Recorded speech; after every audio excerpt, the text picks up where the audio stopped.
Doutores, bom, primeiramente, boa noite a todos, né? Pessoal que está aí dispensando seu tempo aí para ver se consegue o maior número de informações possíveis para essa segunda fase. Pessoal, a proposta de hoje é nós trabalharmos sobre resposta à acusação. Tá? Então, dentro da linha do tempo do processo, é a primeira oportunidade que o réu tem para falar nos autos, claro, por meio do seu advogado. Tá? Amanhã à noite nós teremos uma live sobre apelação. Tá? Então, amanhã o contexto já é outro. E essa peça de hoje, que nós vamos tratar hoje, ela tem relevância para esse 33º exame, doutores, justamente porque já faz algum tempo que nós não temos resposta à acusação no exame de ordem. Tá? Então, no semestre passado, na prova passada, por conta dessas estatísticas, a gente estava justamente entre resposta, acusação e memoriais. Caiu memoriais. Então, agora existe uma grande probabilidade de nós termos uma resposta à acusação. Mas isso, é claro, é especulação pura, né, meu filho? Porque você não sabe o que pode sair dessa banca, até porque pode cobrar qualquer outro tipo de peça. De repente, você vai, se prepara e estuda só a resposta à acusação, vê todas as hipóteses de resposta à acusação, chega lá, cai uma queixa-crime, aí você está lascado. Então, é bom saber tudo, meu filho. E o tudo aqui no direito penal, doutores, é muito pouco. Tá? É muito pouco, porque são 5 peças prováveis que podem ser cobradas, velho. Tá? Então, é obrigação sua saber a lógica dessas 5 peças. Tá? Bom, eu vou tratar 2 com vocês, hoje e amanhã. Então, hoje a gente vai tratar sobre resposta à acusação. Bom, vamos lá. Doutores, a resposta à acusação, dentro da linha do tempo do processo, tá? Vocês estão vendo ela aqui, a resposta à acusação, dentro da linha do processo, essa linha do processo aqui, ela está... Você pode perceber aqui que é a primeira oportunidade que o réu tem para falar nos autos. Então, só para relembrar, gente, nós temos o procedimento comum, tá? Nós temos o procedimento comum, ordinário, sumário e sumaríssimo. Tá? Jair, pode cair resposta à acusação no sumaríssimo? Doutores, a não ser que você vá fazer ela de forma oral, porque a Lei 9.099 fala lá que você vai apresentar a resposta à acusação de forma oral. Então, já não é o caso. Então, pode cair resposta à acusação no procedimento comum, ordinário ou sumário, ou, de repente, também uma resposta à acusação no rito do júri, que, na minha opinião, é a peça mais desnecessária que existe na face da Terra, mas você tem que saber fazer, de qualquer forma. Doutores, então, o que eu vou ensinar para vocês aqui é resposta à acusação de manual. Tá? É o que a banca vai cobrar de você. Na prática, depois você vai ver que não é bem assim. Tá? Mas aqui eu vou te ensinar a fazer a resposta à acusação de manual. É aquela que você precisa fazer para passar no exame de ordem. Tá certo? Poxa, por que você fala que é uma peça que não tem importância no processo, na vida real? Porque, meu filho, você não vai antecipar tese para o Ministério Público. E sabe por quê? Outro detalhe aqui da resposta à acusação, só para mostrar para vocês aqui, a resposta à acusação, doutores, ela sempre tem caráter eminentemente pró-societate. O que significa isso? Significa, meu filho, que a não ser que o juiz ele esteja livre de qualquer dúvida, tá? Senão ele não vai absolver sumariamente teu cliente e você já deu todas as informações de mão beijada para o Ministério Público. Então, você já adiantou todas as suas teses lá para os memoriais. Então, não é tão importante assim. Tá? Para quem é mais jurássico como eu, doutores, vai lembrar que antigamente a gente não tinha resposta à acusação. Nós tínhamos uma defesa prévia, que era a peça de uma folha só. Tá? Então, mas para efeito de exame de ordem, você tem que saber fazer. Tá? E de acordo com as regras que O manual determina. Então, doutores, vamos lá. Só para relembrar, então, rapidamente aqui a linha do tempo do processo. O processo necessariamente vai começar com uma denúncia ou queixa. Essa denúncia ou queixa ela vai ser encaminhada para o juiz, e não é qualquer juiz, é o juiz competente. Tá? É o juiz competente. E isso é uma questão que precisa ser avaliada. Tá? O juiz ele tem duas opções. Ou ele pode rejeitar a denúncia, se estiver presente alguma das hipóteses do artigo 395 do CPP. Só para relembrar o que diz o 395, doutores. O juiz rejeitará liminarmente a denúncia ou queixa quando ela for manifestamente inepta, e ela será inepta se ela não preencher os pressupostos ou os requisitos do artigo 41 do CPP. No inciso 2, falta de condição da ação ou pressuposto processual. Inciso 3, falta de justa causa. Sendo que a justa causa no processo penal é justamente falta de provas da materialidade ou da existência do crime e indícios de autoria, certo? Não sendo o caso de rejeição liminar, o juiz vai receber a citação. E, uma vez recebida a citação, ele vai determinar a citação do réu. Tá? Lembrando que essa citação, doutores, ela tem que ser feita de forma pessoal, admitindo o CPP que seja feita por hora certa, tá? Que vai ter a mesma consequência da citação pessoal. Tá? De qualquer forma, a citação ela tem que ser pessoal e, estando o réu se ocultando para não ser citado, poderá ser feita de forma por hora certa. Isso, claro, devidamente justificado e circunstanciado pelo oficial de justiça na certidão. Tá certo? No caso de citação por edital, necessariamente nós aplicamos a regra do artigo 366 do CPP. Ou seja, o juiz vai suspender o processo, suspender o prazo prescricional, poderá determinar a produção antecipada de provas e a decretação da prisão preventiva. De qualquer sorte, o processo vai ficar suspenso. Tá certo? Muito bem, doutores. Citado o réu, você cita o réu para qual finalidade? Vamos começar a interagir comigo aí para eu não ficar falando sozinho para a tela. Doutores, qual a finalidade da citação? Para que você precisa citar o réu? Se demorar muito para responder, meu filho, eu vou colocar para você aqui, tá? Vou colocar para você aqui um áudiozinho, tá? Bem legal.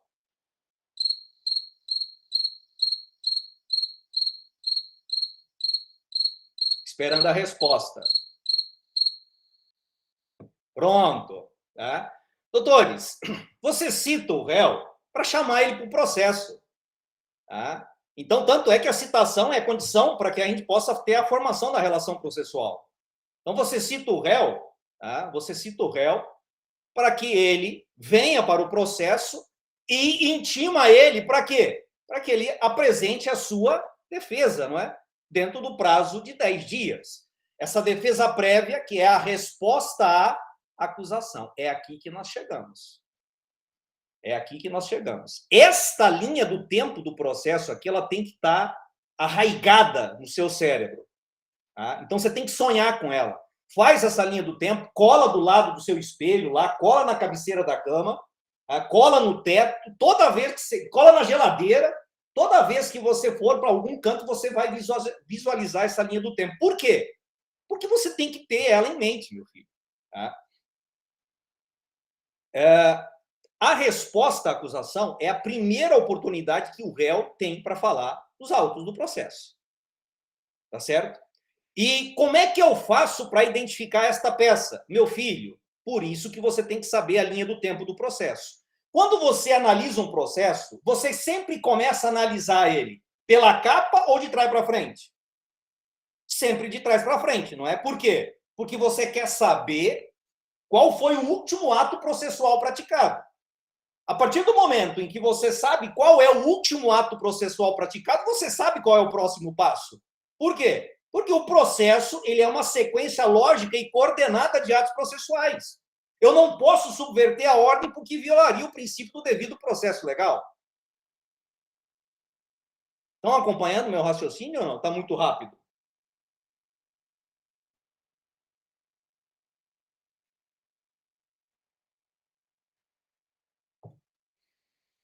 Beleza. Então, gente, tá? A partir de quando você vai pegar, você na condição de advogado, você vai fazer a resposta à acusação. Você vai mirar o seu foco na resposta à acusação será sempre o artigo 397 do Código de Processo Penal. Sempre. Tá? Então, você já viu que o fundamento da resposta à acusação aqui está no 396, 396A. Tá? E o seu norte, o que você vai mirar na resposta à acusação é sempre o 397. Exatamente, Iranildo. O seu objetivo aqui é a absolvição sumária. Tá? O seu objetivo é aqui a absolvição sumária. Certo? Agora, vamos lá. Quais são, doutores, as hipóteses de absolvição sumária? Tá aqui, ó, lá no 397. Você tem, no inciso 1, causa manifesta de excludente de ilicitude. Tá? Causa manifesta de excludente de culpabilidade, salvo a inimputabilidade. E aqui eu coloco, por doença mental, tá? O fato não constitui infração penal. Tá? Beleza. Quando você olha para essas três aqui, o que você vê? Quando você olha para a causa manifesta de excludente de ilicitude, excludente de culpabilidade e o fato não é crime, o que você lembra? Aliás, o que você precisa lembrar, né?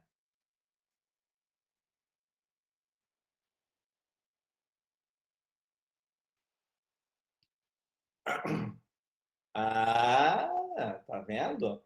Você lembra da teoria do crime, né? Então, vamos lá, deixa eu inserir uma folha aqui para a gente começar do zero aqui. Doutores, tá? Então, quando a gente fala aqui em teoria do crime, é justamente para a gente pegar e conseguir determinar o quê? Se a conduta ela é crime. Tá? Se a conduta ela é crime. Então, isso aqui que você precisa analisar. Penal 1, exatamente, teoria do crime, coisa lá do segundo semestre. Tá? Então, a primeira pergunta que você tem que analisar é: o fato constitui crime? E aí nós vamos ter que pegar aqui, meu filho, não tem outro jeito, tá? Não tem outro jeito. A gente vai ter que pegar aqui e analisar a teoria do crime. E o que é um crime, doutores? O que é um crime? Bora? Um fato típico. Mais o quê? Antijurídico ou ilícito, né? Tá? Ou ilícito. Mais culpável, né? Pronto. Mais culpável. Muito bem. Tá? Deixa eu pegar, botar um sinalzinho de mais aqui, só para ficar mais bonitinho. Então, isso aqui é a teoria do crime, doutores. Muito bem. Agora, vamos lá. Quais os elementos que compõem o fato típico? Quais os elementos que compõem o fato típico?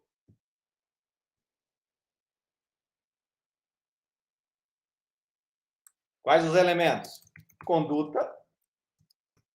Qualquer conduta? Não, tem que ser uma conduta dolosa ou culposa. Tá? Não é qualquer conduta, doutores. Tem que ser dolosa ou culposa. Que mais? Resultado, nos crimes materiais, é claro. Que mais?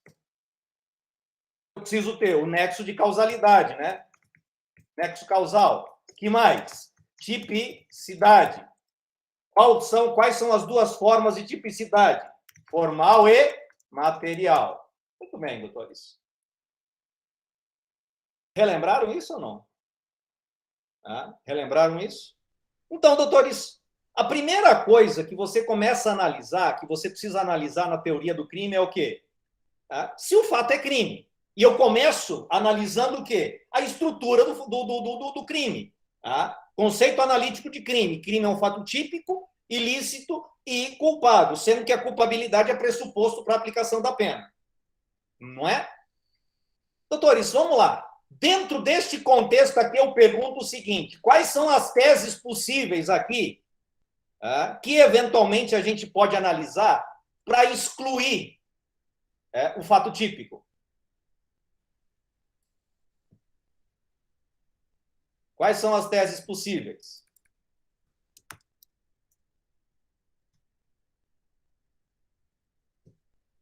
Teses possíveis. Para, meu filho, conversa comigo, rapaz. Interage, gente. Pelo amor de Deus. Teses possíveis. Vamos lá.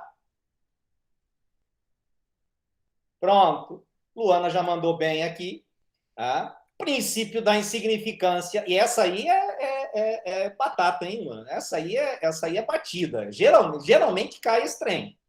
Tá? Geralmente cai esse trem. E o examinador, ele deixa lá as migalhas para você saber. Tá? Então, doutores, teses possíveis aqui. Tá? Vamos lá. Princípio da insignificância. Tá? Então, só que tem um detalhe, doutores. Veja só. Quando a gente fala em princípio da insignificância, eu quero saber onde é que eu encaixo ele aqui, ó, nos elementos que compõem o fato típico. Onde é que eu encaixo ele aqui? Dentro da tipicidade, não é? Então, quando a gente fala em tipicidade, o que é a tipicidade? É a perfeita adequação do fato, do fato da vida àquela conduta descrita na norma. Ok, é um encaixe perfeito. Tá? Só que não basta que a tipicidade seja formal. É necessário que a tipicidade também seja material. E aí você vai fazer o quê? Analisar qual foi o grau de lesão ao bem jurídico tutelado. É aí que entra a questão do princípio da insignificância. Então, como é que a banca coloca? Olha, a moça furtou R$50, mas o cara ganha 50 milhões por mês. Tá? O fulano entrou numa grande rede de farmácias e subtraiu de lá uma espuma ou um desodorante. A fulana entrou numa grande rede de supermercados e subtraiu de lá 2 pacotes de macarrão. Você está vendo? Então, ele está te dizendo o quê? Que aquele produto que foi objeto do furto, doutores, ele não causou qualquer tipo de lesão ao bem jurídico tutelado. Eu tenho a tipicidade formal, mas eu não tenho a tipicidade material. Então, isso provoca o quê? Aqui, princípio da...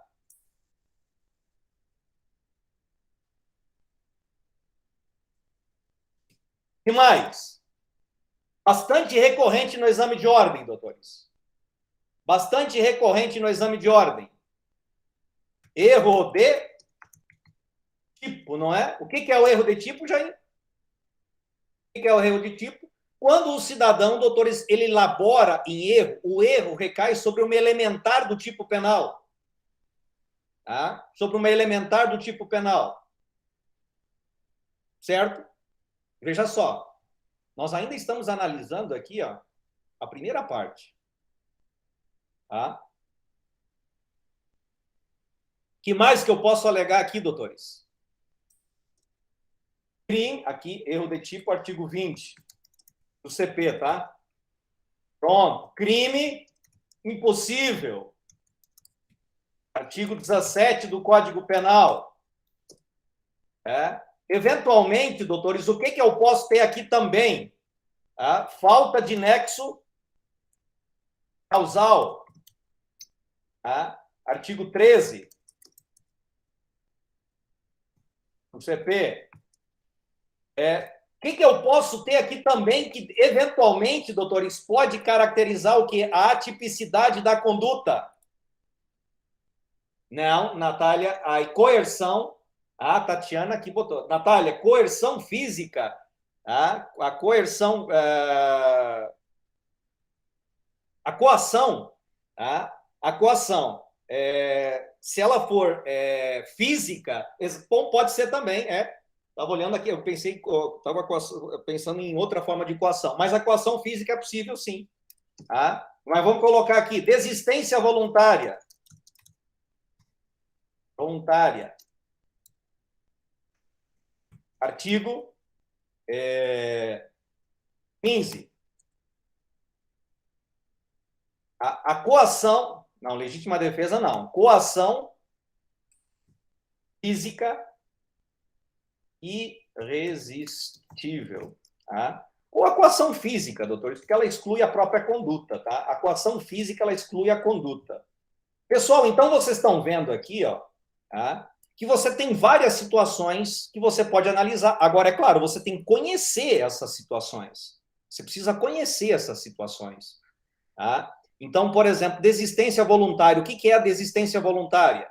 É quando o cidadão ele dá início à execução de um crime, doutores, e ainda não tendo feito o suficiente para a obtenção do resultado, porém ainda dispondo de capacidade lesiva, ele interrompe a execução por causas internas do agente, causas endógenas. Então, a desistência voluntária não se confunde com a tentativa. Tá? Não se confunde com a tentativa. O arrependimento posterior é causa de diminuição de pena. Tá, Tati? O que nós temos aqui é o arrependimento eficaz. Então, o artigo 15, ele diz o quê, doutores? O artigo 15, ele diz o quê? Que se ficar caracterizada a desistência voluntária ou o arrependimento eficaz, o cidadão só responde pelos atos até então praticados. E dependendo da situação, doutores, o que ele praticou é um ilícito, é uma conduta típica. Ou, eventualmente, o que ele praticou, doutores, é um crime de ação penal pública condicionada à representação, e não há representação nos autos. Tá? É um crime de ação penal privada, e aí, conforme for, doutores, já passou da data para o oferecimento da queixa-crime. Então, tudo isso vocês precisam analisar. Certo? Bom, depois, doutores, nós temos o quê? Se você pegou, analisou a sua peça, analisou o seu problema, tá? E viu que não dá para achar nenhuma dessas hipóteses aqui, nós ainda temos aqui a questão da ilicitude. Então, aqui, o que você vai poder alegar? Legítima defesa, estado de necessidade,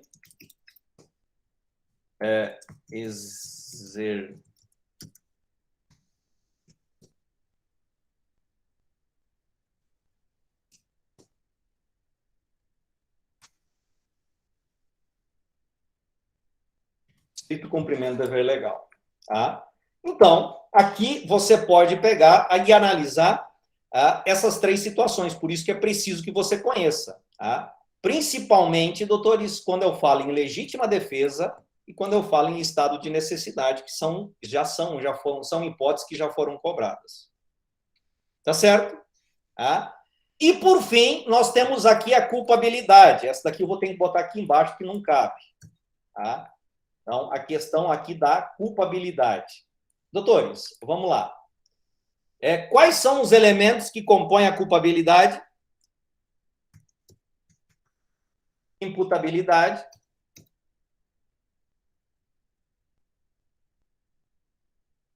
E mais?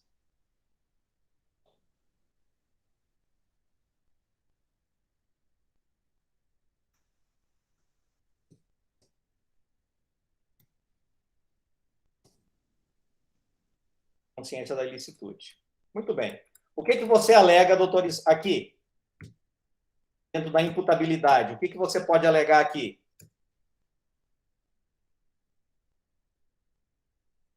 Veja só, a inimputabilidade por doença mental não entra. Então, vou colocar aqui só para deixar claro. Doença mental, embriaguez completa, né?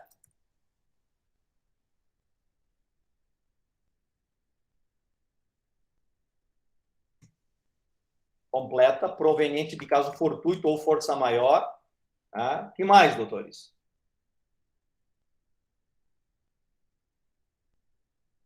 Que mais?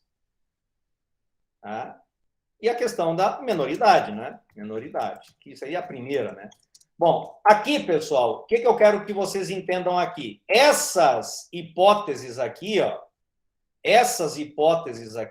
aqui eu vou ter que fazer um troço mais diferente aqui. Ah, sim, agora eu vi aqui, ó. Embriaguez, menoridade. Essas três hipóteses aqui, elas estão dentro do contexto da imputabilidade. Agora, veja só, quando a gente fala aqui em doença mental, você exclui a possibilidade de absolvição sumária, tá? Justamente pela redação do inciso 2 do artigo 397. Tá? Então, o que você pode eventualmente alegar que é embriaguez completa, proveniente de caso fortuito ou força maior, ou a menoridade. Dentro da exigibilidade de conduta diversa, o que nós podemos alegar aqui? Tá? Agora sim, a coação moral e a obediência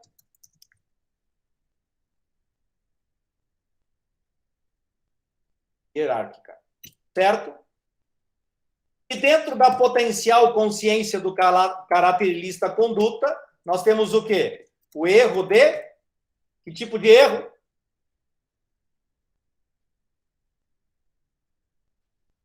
Erro de proibição.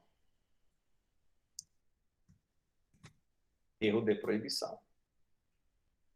Ok? Então, vocês estão vendo aqui, gente, vocês estão vendo aqui, ó, né? Vocês estão vendo aqui que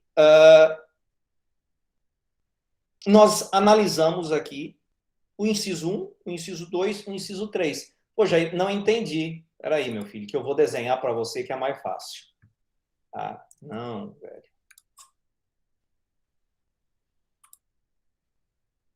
Então, vamos lá. Quando eu analiso o fato típico, doutores, eu estou me referindo ao artigo 397, inciso 3. Aqui eu estou me referindo ao artigo 397, inciso 1.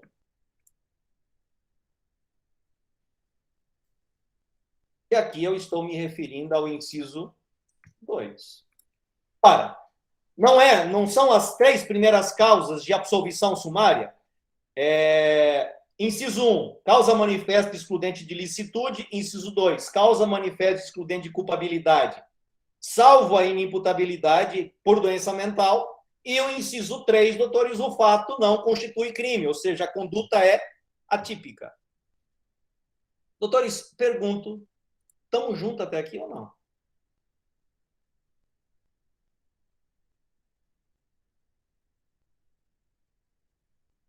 Agora, vamos lá.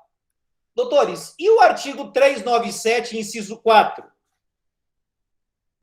E o artigo 397, inciso 4, que ele fala lá que, se por qualquer forma estiver extinta a punibilidade.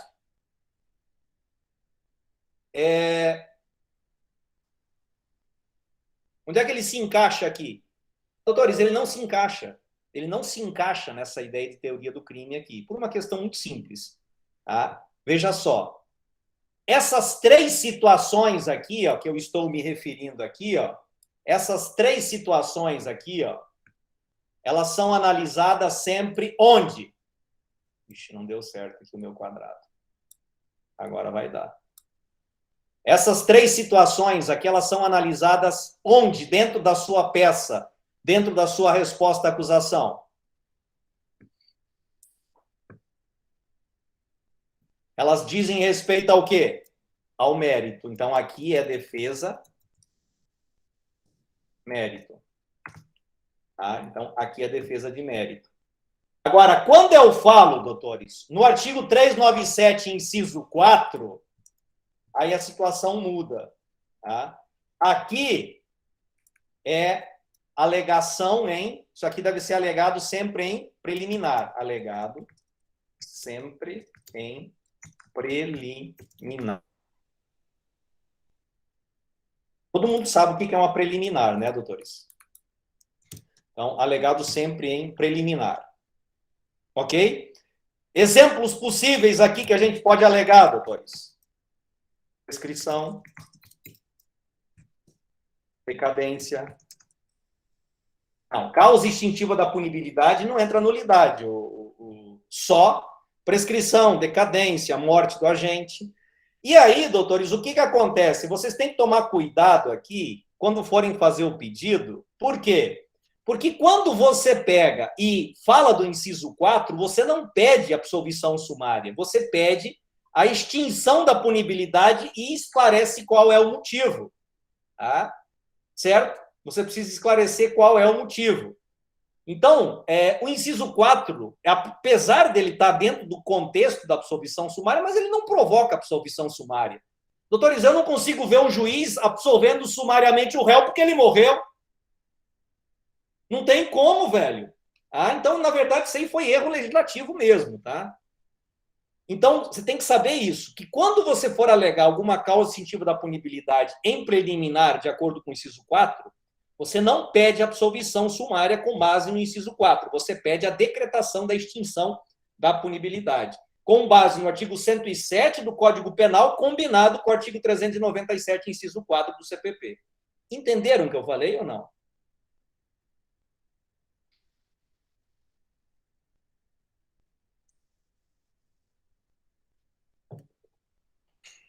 Ok.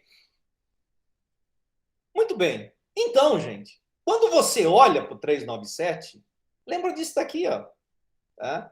Quando você olhar para o 397, lembra disso daqui. Quando você for mentalizar lá a realização da sua peça, lembra disso daqui, velho. Não tem erro, não tem como você pegar e errar. Tá? É muito simples isso. Tá? Basta que você lembre a teoria do crime.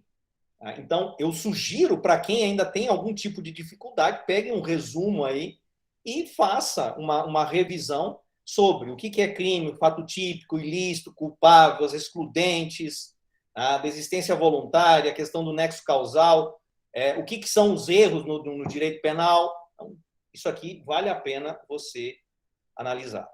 Tá certo? Agora, vamos lá. Vamos para a resposta à acusação propriamente dita aqui. Tá? Deixa eu projetar aqui. Vamos pegar uma resposta à acusação que a gente fez no estágio, agorinha, tá? Que é baseado no exame de ordem.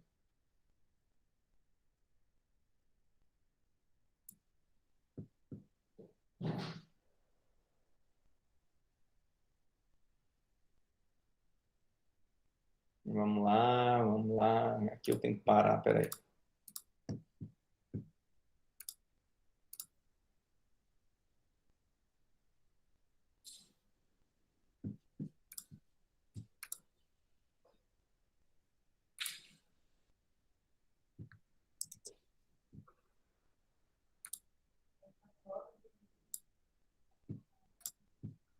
Peraí, só um pouquinho. Pronto. Vamos lá. Deixa eu pegar aqui.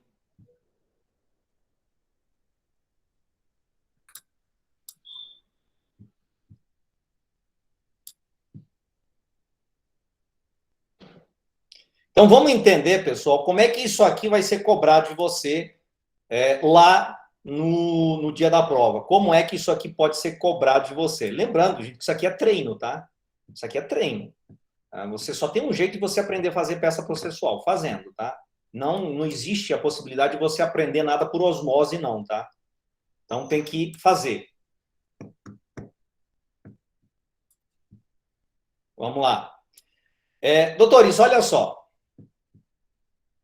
Estão conseguindo ver aí? O tamanho tá bom? Sim? Então, vamos lá. Doutores, isso aqui é uma questão que já foi cobrada no exame da ordem, só fiz as adaptações aqui, em relação às datas. Olha só, Gabriela, nascida em 28/9/96. Meu filho, isso daqui, quando tu vê essa informação aqui, tu já pinta ela, tá? Então, são duas coisas que você precisa analisar quando o examinador ele coloca a data de nascimento ou a idade da bonita na data do fato, ou do bonito. Tá? É você analisar a questão da imputabilidade e o segundo, mais importante de todos, que é muito recorrente, analisar a prescrição.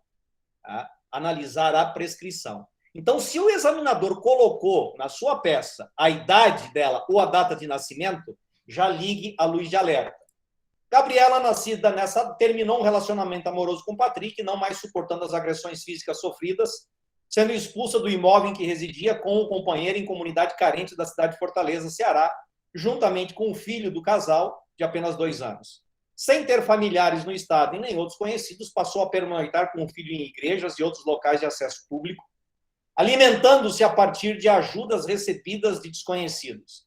Nessa época, Gabriela fez amizade com Maria, outra mulher em situação de rua que frequentava os mesmos espaços. Olha só, no dia 24 de julho de 2017,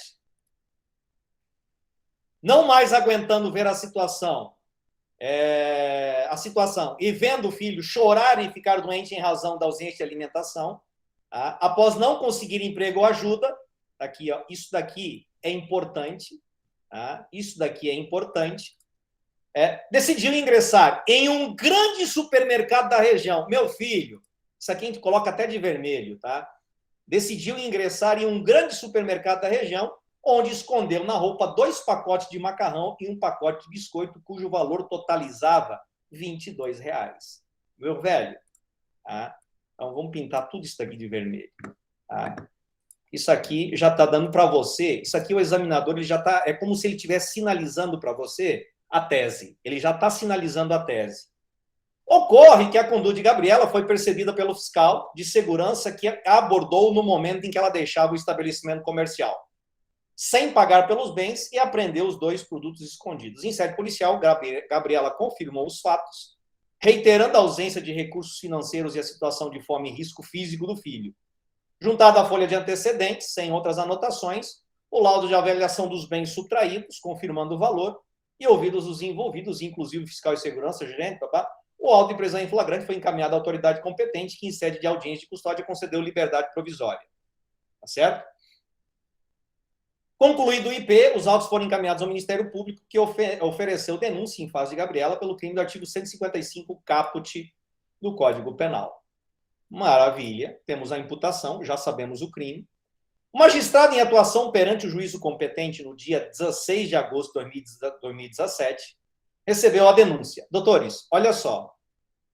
O que eu suspeitava acabou de ser confirmado. O magistrado em atuação, no dia 16 de agosto de 2017, ele recebeu a denúncia do Ministério Público. Pessoal, só tem um motivo para o examinador colocar a data do recebimento da denúncia. Só tem um motivo. Um motivo. Qual é? Que você olhe para a prescrição. Que você olhe para a prescrição. Só tem esse motivo. Por quê, Jair? Porque, doutores, o recebimento da denúncia é marco interruptivo da prescrição dentro do processo. Muito bem. Contudo, como fora concedido liberdade para a Gabriela, lembra que a Gabriela, moradora de rua, não tinha residência, domicílio certo, ela não foi localizada para ser citada. No ano de 2021, Gabriela consegue um emprego e fica em melhores condições. Em razão disso, procura um advogado esclarecendo que nada sabe sobre o procedimento feito. Disse ainda que Maria hoje reside na rua tal, na época dos fatos também era moradora. Diante disso, no dia 4 de outubro de 2021, segunda-feira, sendo terça-feira dia útil em todo o país, então isso aqui é importante para a gente contar o prazo, Gabriela e o advogado comparecem ao cartório, onde são informados que o processo estava em seu regular procedimento desde 2017, ou seja, não houve suspensão. Naquele mesmo momento, Gabriela foi citada, assim como intimada junto ao seu advogado para a apresentação da medida cabível. Cabe destacar que a ré já manifestou desinteresse em aceitar proposta de suspensão condicional do processo. Considerando a situação narrada, apresente na qualidade de advogado de Gabriela a peça jurídica cabível diferente de habeas corpus, apresentando todas as teses. Meu filho, vamos lá. Vamos lá agora. Pessoal, primeira coisa, vamos identificar a peça. Como é que eu ensinei? Como é que eu ensinei vocês? Eu acabei de falar como é que a gente identifica a peça. Olha o último ato processual praticado. Qual foi o último ato processual praticado? A citação. Meu filho, Depois da citação, só tem uma coisa que você, na condição de advogado, pode fazer: apresentar a resposta à acusação. Tá? Só tem resposta à acusação. É isso mesmo, Tati. Ah, Jair, mas eu queria fazer um habeas corpus. Faz e erra essa porra, então, velho. Tá? Não tem outra coisa. É só resposta à acusação. Tá? Eventualmente, a banca pode pedir uma exceção de incompetência do juízo? Cara, mas isso nunca aconteceu e não vai ser agora que vai acontecer. Tá, tá certo? Então, só tem resposta à acusação. Vamos lá, doutores. Cadê? A denúncia foi recebida pelo juízo competente. Onde é que foi isso, doutores? Aqui, ó, cidade de Fortaleza, Ceará. Então, eu pergunto para vocês, doutores. Para quem que você vai endereçar essa peça? Para quem que você vai endereçar essa peça? Deixa eu abrir um modelo aqui para eu fazer rapidinho aqui.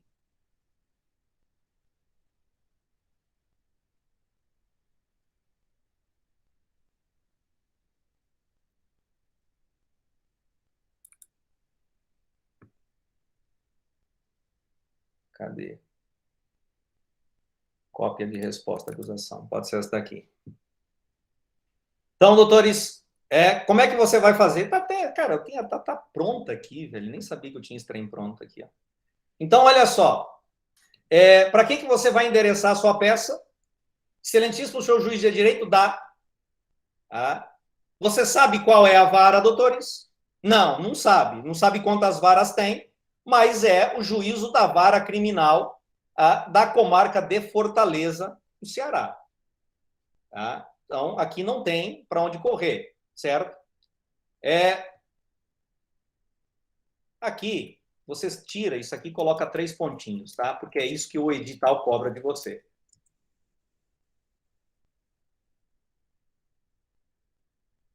Tá?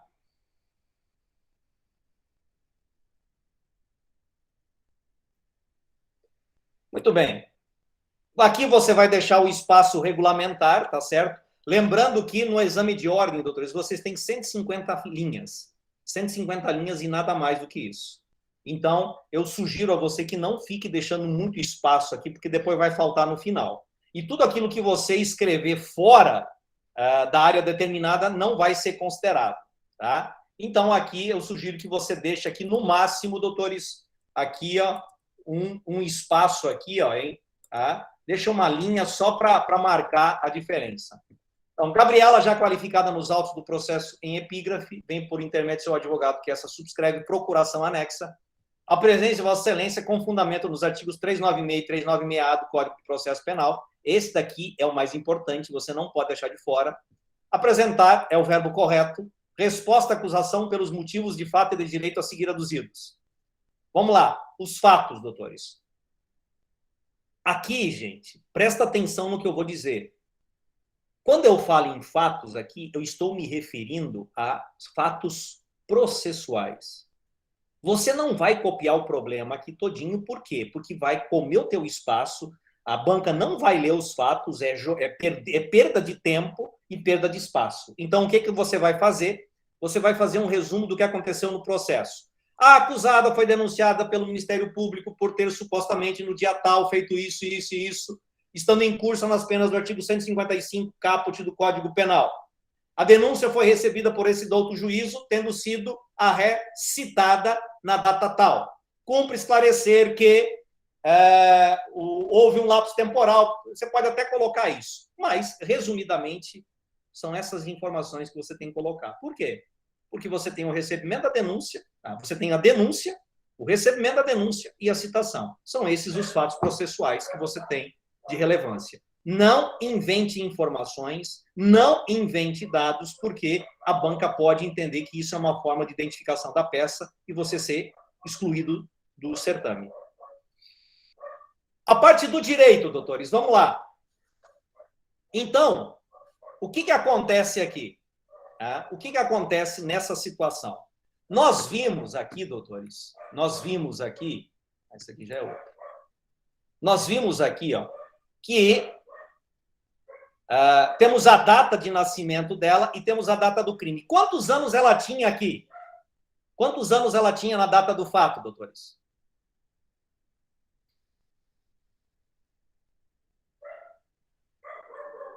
Já tinha 21?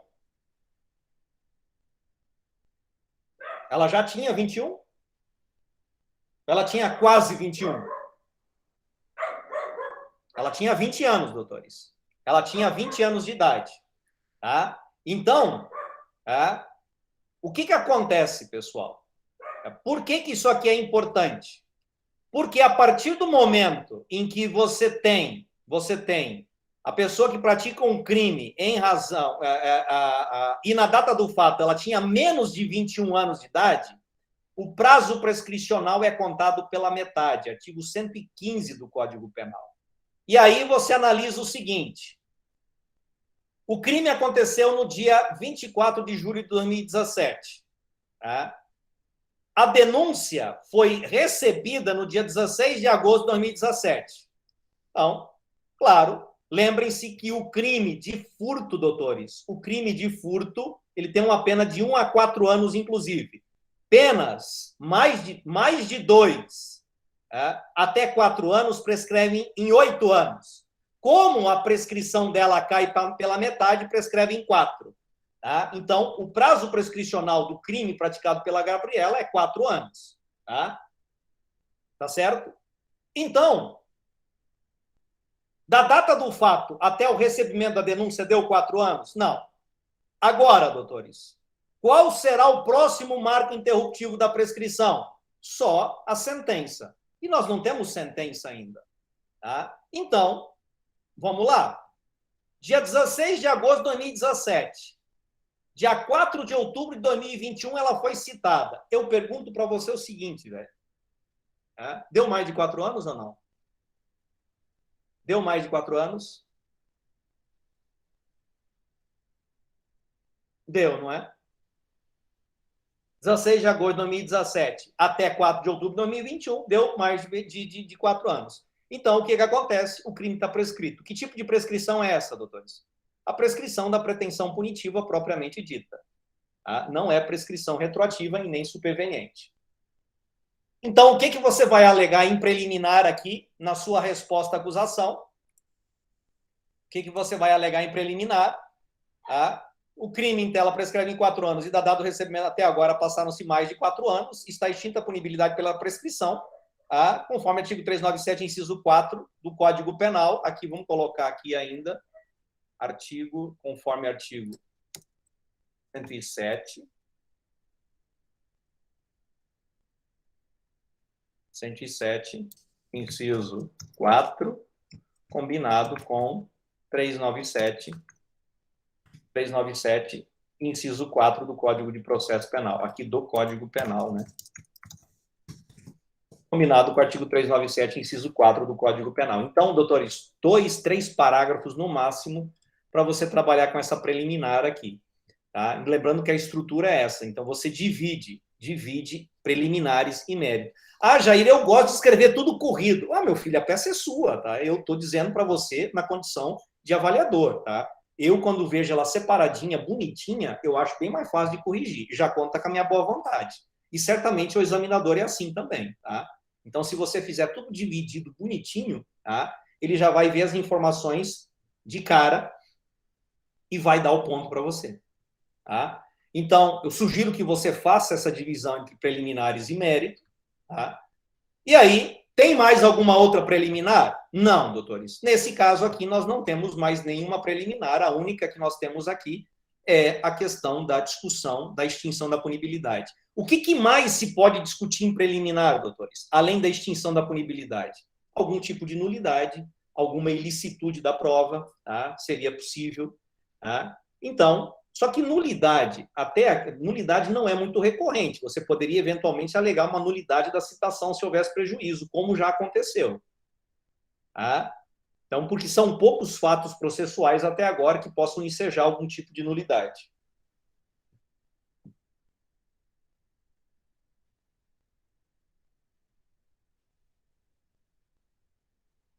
Beleza? Essa parte da preliminar, vocês entenderam ou não?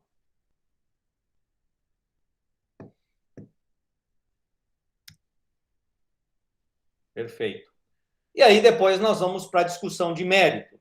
Tá? Para a discussão de mérito, doutores, nós temos duas situações que podem ser alegadas na discussão de mérito. Duas teses que podem ser alegadas nessa discussão de mérito. Então, a primeira delas, você vê aqui, ó. A primeira delas você vê aqui, ó. O que eu peguei e coloquei em vermelho. A conduta dela consistiu em ingressar num grande supermercado e pegar e furtar 2 pacotes de macarrão que totalizavam R$ 22. Pessoal, por que o examinador colocou isso aqui, ó, um grande supermercado da região? Justamente para você ver e analisar o valor, doutores, do objeto do furto. O furto foi de R$ 22. O que significam R$ 22 para um grande supermercado? Tá? Lembrem-se, vocês estão aqui na condição de advogado. Tá? Então, se você não pode ir para a prova com sangue no olho, não, meu filho. Tá? Você não pode ir para a prova com sangue no olho. Você tem que pegar, deixa a capa do Batman lá para frente, tá? Eu sou justiceiro, eu quero que todo mundo vá para a cadeia. Se você pensar assim, você vai reprovar. Tá? Porque você tem que ter o feeling, tá? Você precisa ter o feeling aqui para encontrar qual a melhor tese defensiva pro réu. Você não está advogando pro societate, não, tá? Então, aqui, como você já tem o valor e vai fazer essa comparação, você vai perceber o quê? Que, doutores, o grau de lesão ao bem jurídico tutelado, ele é ínfimo, ele é insignificante. E aí, o que foi que nós combinamos? Tá? O que foi que nós combinamos lá na teoria do crime? Tá? Que um dos elementos do fato típico é o quê? A tipicidade formal e material. E aqui nós não temos tipicidade material. Tá? Então, o que você vai alegar? Nessa circunstância, a falta de tipicidade material, princípio da insignificância. E, claro, trata-se de uma hipótese de absolvição sumária com base no artigo 397, inciso 3 do CPP. Tá? Calma que nós já vamos chegar lá. Tá certo? Então, você aponta a tese, justifica a tese e conclui. Claro, isso daqui, doutores, não entra porque vocês não têm como colocar. Mas você aponta a tese, justifica a tese e faz a conclusão. Qual é a conclusão? Ante o exposto, não resta outra alternativa senão promover a absolvição sumária da acusada nos termos do artigo 397, inciso 3 do CPP. Agora, essa não é a única tese, doutores, que você pode alegar. Você também pode alegar o quê? Olha só, aqui no problema está evidenciado, aqui tá evidenciado o quê? Que ela não aguentando a situação e vendo o filho chorar e ficar doente em razão da ausência de alimentação, o que ela fez? Ela praticou a conduta. Então, doutores, isso se amolda a qual possibilidade? Ao estado de necessidade. Ao estado de necessidade. E, nesse caso, você vai pedir o quê? A absolvição sumária dela com base no artigo 397, inciso 1. Causa manifesta de excludente de ilicitude. Tá certo? Então, aqui você vai fazer o pedido, tá? Pedido em preliminar, esclarece o pedido do mérito, tá? Nestes termos, pede espera de deferimento, fortaleza. E aí, doutores, o que acontece? Você tem que tomar cuidado na contagem do prazo, tá? Qual é o prazo para a resposta à acusação? 10 dias. Tá? Lembrem-se, a contagem de prazo no processo penal sempre de acordo com o artigo 798 do CPP. Você exclui o do começo e inclui o do vencimento. Os prazos são contados em dias corridos. E o prazo não pode começar e não pode terminar num dia sem expediente forense. Tá certo? Então, você tem que se atentar para esse detalhe aqui para você conseguir contar o prazo certinho. Ok? Bom, lembrem-se que vocês precisam indicar o rol de testemunhas. Então, a resposta à acusação, ela é a primeira oportunidade que você tem para falar nos autos e é o momento oportuno para você arrolar as suas testemunhas, tá certo? Ok? Então, se você não colocar, você vai perder ponto nessa estrutura aqui. Quando você for assinar a sua peça, doutores, é desse jeito aqui, tá? Não utilize qualquer sinal identificador da peça. Não invente um nome, não invente o número de OAB. É advogado, 3 pontinhos, OAB, 3 pontinhos, é isso que está no edital. Tá? Ou X, né? Pode colocar, o X também é permitido. Doutores, tá? Então, neste curto lapso temporal aqui, de 1 hora, então, foram passadas aqui para vocês as principais informações que você precisa ter em mente, que você precisa lançar a mão para fazer a sua peça. Tá? Identificar a peça, doutores. Redigir a peça não é o problema. A estrutura da peça não é problema. Tá? Onde é que está o problema? Na parte do direito, na parte das preliminares, na parte do mérito. Por quê? Porque você precisa trazer o conhecimento da teoria do crime. Tá? Se você não tiver isso, você não consegue pegar e desenvolver o raciocínio de acordo com aquilo que está sendo esperado pela banca. Tá certo? Doutores, alguém quer fazer alguma pergunta, alguma observação?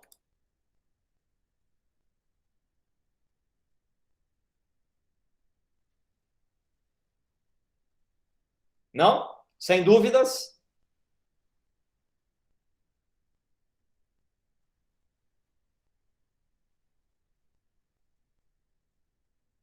Ok, doutores. Então, amanhã à noite nós vamos falar sobre recurso de apelação. Tá? Então, amanhã a live será sobre recurso de apelação. Espero vocês lá, certo? Obrigado pela presença de vocês. Tenham todos aí um excelente dia. E amanhã a gente se encontra, claro, para aqueles que tiverem interesse, amanhã à noite, às 18 horas, novamente. Ok? Doutores, obrigado pela presença. Boa sorte, bons estudos e até amanhã.